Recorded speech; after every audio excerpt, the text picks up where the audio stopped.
वटदेव वृक्ष हैं। वट वृक्ष के मूल में भगवान ब्रह्मा, मध्य में जनार्दन, विष्णु तथा अग्रभाग में देवादिदेव महादेव स्थित रहते हैं। देवी सावित्री भी वट वृक्ष में ही प्रतिष्ठित रहती हैं। प्रयागराज में गंगा के तट पर वैणी माधव के निकट अक्षय वट प्रतिष्ठित है। यह स्त्रियों का महत्वपूर्ण पर्व माना जाता है। सौभाग्यवती स्त्रियां इस व्रत को करती हैं।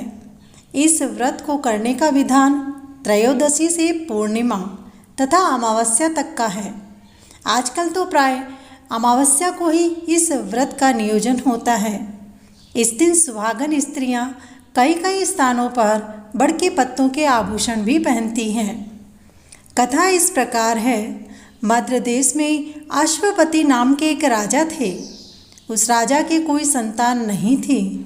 राजा ने संतान प्राप्ति के लिए ब्रह्मा जी की पत्नी सावित्री को प्रसन्न करने के लिए व्रत तप करना शुरू कर दिया। 12 वर्ष तक तप करने के बाद में सावित्री माता उन पर प्रसन्न हो गई।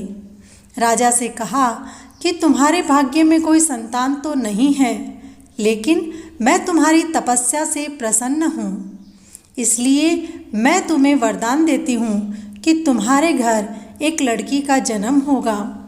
सावित्री माता के आशीर्वाद से उसे एक बेटी हुई।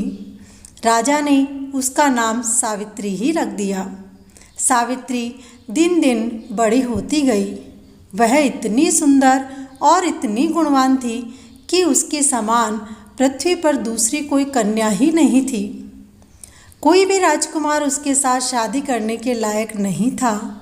इसीलिए अब राजा को चिंता होने लगी कि इसके योग्य वर कहाँ से ढूंढा जाए। तब एक दिन राजा ने अपनी पुत्री सावित्री से कहा, तेरे साथ मैं अपने प्रधान जी को भेज रहा हूँ। जो तुम्हें पसंद आए वह राजकुमार तुम अपने योग्य ढूंढ लेना, फिर मैं तुम्हारा विवाह उसके साथ में करवा दूंगा। राजकुमारी और प्रधान जी वर ढूंढने के लिए निकल गए। घूमते घूमते एक दिन जंगल में गए। वहाँ एक ऋषि का आश्रम था। वहाँ पर राजा धुमतसेन अपनी पत्नी और पुत्र के साथ रहा करते थे। वह राजा अंधा होने के कारण उसके हाथ से उसका राज्य निकल गया था। राजा यहीं पर कुटिया बनाकर अपनी पत्नी और बेटे के साथ रहकर भगवान का भजन किया करते थे। उनके सत्यवान नाम का एक बेटा था। वह भी बहुत सुंदर था और बड़ा ही गुणवान भी। सावित्री को वर के रूप में सत्यवान पसंद आ गए। नारद जी ने प्रधान जी व सावित्री को बाहर से आए हुए देखकर पूछा, बेटा तुमने कौन से राजकुमार को पसंद किया है? तब सावित्री ने नम्रता से बताया, मैंने राजा धुमतसेन के पुत्र सत्यवान को पसंद किया है। नारद जी यह बात सुनकर के थोड़े से विचार में पड़ गए। नारद जी को अब चिंता होने लगी और चिंतित देख कर के राजा ने उनसे पूछा, क्या हुआ? राजकुमारी ने जो वर ढूंढा है, क्या उसमें कोई कमी है? तब नारद जी ने बताया, राजकुमार तो बड़ा ही सुंदर है, सुशील भी है, गुणवान भी है, परंतु उसकी आयु बहुत कम है। आज से वह 1 वर्ष बाद मृत्यु को प्राप्त हो जाएगा। राजा ने अपनी बेटी सावित्री को खूब समझाया और दूसरा वर पसंद करने के लिए कहा, परंतु सावित्री बोली, पिताजी, आर्य कन्या अपने पति का एक बार ही वरण करती है, बार बार नहीं किया करती। अब जैसा भी होगा मुझे मंजूर है। जो मेरी किस्मत में है वो मुझे भोगना है। अब मेरा पति तो सत्यवान ही होगा। राजा और नारद जी ने सावित्री को खूब समझाया, लेकिन सावित्री अपने वचन पर अडिग रही। राजा रानी लाव लश्कर के साथ में उस जंगल में गए और खूब धूमधाम से सावित्री का विवाह राजकुमार सत्यवान के साथ में कर दिया। राजा रानी ने अपनी बेटी सावित्री को खूब दहेज दिया। सावित्री ने सभी वस्तुओं को उन्हें वापस लौटा दिया और नम्रतापूर्वक प्रणाम करके बोली, पिताजी, माताजी, मुझे तो इस जंगल में रहना है, इसलिए मैं इतने सारे दहेज का क्या करूँगी। आप ये दहेज वापस ले जाए। सास ससुर की सेवा करते हुए वह अपने पति के साथ ससुराल में आनंद के साथ रहने लगी। लेकिन वह नारद जी की भविष्यवाणी को भूली नहीं थी। समय बीत रहा था। आखिर में साल का वह दिन नज़दीक आ गया। तब वह अपने सास ससुर से बोली कि घर की सुख शांति के लिए मुझे कुछ दिन एकांत में रहना पड़ेगा। सावित्री ने 2 दिन एकांत में बिताए। तीसरे दिन सत्यवान जब जंगल में लकड़ी लेने जाने लगा, तब सावित्री ने अपने पति देव से प्रार्थना की कि पतिदेव, आज तक मैंने आपकी आज्ञा का पालन किया है। आज मेरे मन में आपके साथ वन जाने की इच्छा हुई है, इसलिए मैं आपके साथ में वन में चलूँगी। सास ससुर से उसने आज्ञा ली। सास ने कहा, बेटी, तुम 2-3 दिन से भूखी प्यासी हो, कभी और चली जाना, आज जाना कोई आवश्यक तो नहीं है। लेकिन सावित्री को तो नारद जी की भविष्यवाणी याद थी। वह तो जिद करके सास ससुर की आज्ञा लेकर वन में चली गई। सत्यवान पूरे दिन लकड़ी काटकर इकट्ठी कर रहे थे। फल तोड़कर दोनों ने खा लिए। शाम हुई तो सत्यवान ने सावित्री से कहा कि मेरा सिर दर्द हो रहा है, तुम्हारी गोद में सो जाऊं। सावित्री को शंका होने लगी। अब वह समय नज़दीक आ गया। सत्यवान को अपनी गोद में सुलाया और सत्यवान को नींद आने लगी। सावित्री को आश्चर्य हुआ, क्योंकि उसके पास में एक काला कट आदमी आ रहा था। उसके हाथ में एक डोरी का फंदा था। सावित्री को बड़ा ही तेजस्वी लग रहा था। उसने देखा कि वह फंदा सत्यवान के गले में डालकर रस्सी से उसे खींच रहा है। सत्यवान के प्राण चले गए। सावित्री ने भी अपने बल से पूछा, महाराज, आप कौन हैं और ये क्या कर रहे हैं?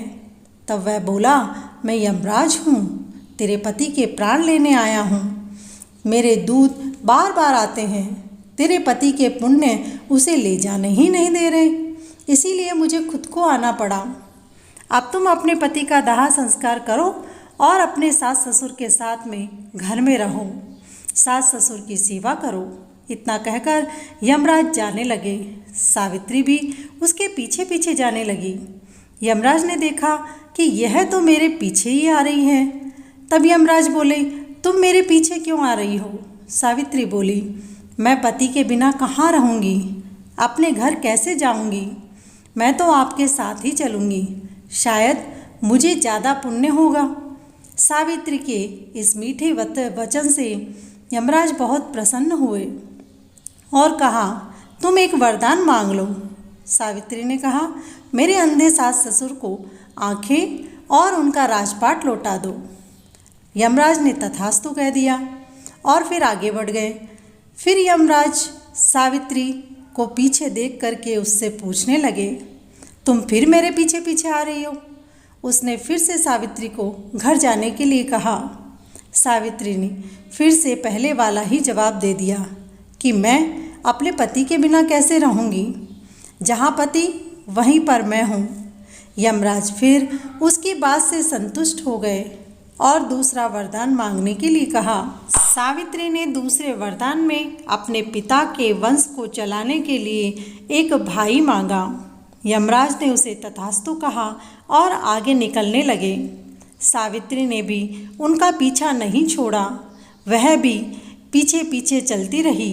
जब यमराज ने काफ़ी दूर जाने के बाद पीछे मुड़कर देखा तो उसे अपने पीछे पाया और बोले, सावित्री, तुम अभी तक घर नहीं गई, अंधेरा हो गया है, तुम्हारे सास ससुर तुम्हारा इंतज़ार कर रहे हैं। पर सावित्री नहीं मानी। यमराज जी ने कहा, मैं तुम्हारे ऊपर प्रसन्न हूँ, तुम बड़े ही भक्ति के साथ अपने पति के साथ आ रही हो। तुम अब तीसरा वरदान भी मांग लो, तुम्हें क्या चाहिए? सावित्री बोली, मैं अर्जुन जैसी 100 पुत्रों की माता बनूं। यमराज ने उसे तथास्तु कह दिया और आगे चले गए। सावित्री भी उनके पीछे पीछे फिर से चलने लगी कि आपने मेरे पति को तो छोड़ा ही नहीं है, और आपने जो वरदान दिया है वो बिना पति के कैसे पूरा होगा। मेरे पति के प्राण तो लौटा दीजिए ताकि मैं 100 पुत्रों की माता बन सकूं। ऐसे तो आपका वचन झूठा हो जाएगा। अब यमराज जी सोच में पड़ गए और कहने लगे, तुमने तो अपनी मीठी मीठी बातों में मुझे पूरा ही ठग लिया है। तुम्हारे पति के प्राण मुझे वापस देने ही पड़ेंगे। यमराज सत्यवान को उसे लौटा दिया और सत्यवान सावित्री को देकर के स्वर्ग चले गए। सावित्री फिर से उसी वृक्ष के नीचे आई। पति सत्यवान गहरी नींद से उठ गए। सत्यवान ने अपनी पत्नी से कहा, आज तो मुझे बहुत गहरी नींद आई है। तब सावित्री ने उनके सिर पर हाथ फेरते हुए कहा, पतिदेव, ऐसी नींद तो किसी बैरी दुश्मन को भी ना आए। पति पत्नी दोनों घर के लिए रवाना हो गए। वहाँ जाकर के देखा उनके माता पिता की आंखें वापस आ गई थी। राज्य के प्रधान जी भी दौड़े आए और बोले कि जाओ अपने राज्य को संभालो। उन्हें उनका राज्य भी वापस मिल गया था। सत्यवान और सावित्री घर पहुंच गए तो अपने सास ससुर को पूरी बात बता दी। माता पिता और सास ससुर ने सावित्री को बहुत आशीर्वाद दिया।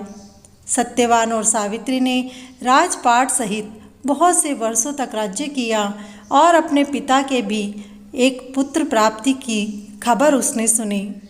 सावित्री भी यमराज के आशीर्वाद से 100 पुत्रों की माता बनी। हे यमराज, जिस तरह से सावित्री पर आप प्रसन्न हुए, वैसे ही इस कथा को कहने, सुनने और हुकार देने वाले सभी पर प्रसन्न होना। यमराज जी अपनी कृपा बनाए रखना।